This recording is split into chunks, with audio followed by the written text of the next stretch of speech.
एवं कलया नरेन्द्रं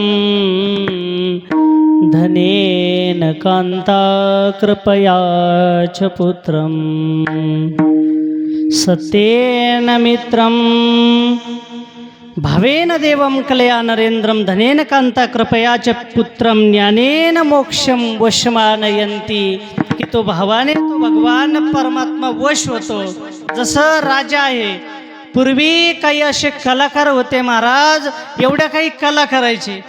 आता एवढ्या काही कला करायचे, एकदा एक कलाकार, आता त्या कलेनं राजाला वश करून घ्यायचे. ते एकदा एक कलाकार त्याने असं ठरवलं, अशा मूर्ती तंतोतंत बनवित होता तो, आणि त्याने अशा मूर्त्या बनवल्या.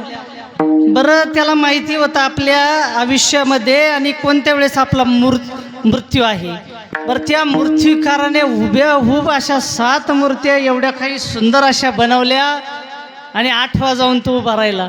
आता ज्या वेळेस यमराज यायचा, यमराजाला देखील आश्चर्य वाटायचं की काय हा मूर्तिकार आहे की याने एवढ्या हुबेहूब आणि मूर्ती. परंतु आता ते यमराज होते, यमराज त्याला नेण्याकरता आले होते.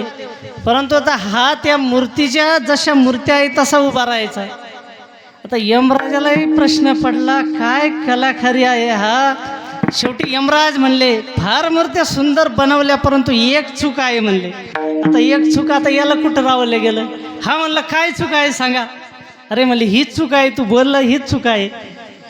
त्याला घेऊन गेले. सांगण्याचं तात्पर्य, असे काही कलाकारी होते की राजाला देखील ते वश करीत होते महाराज.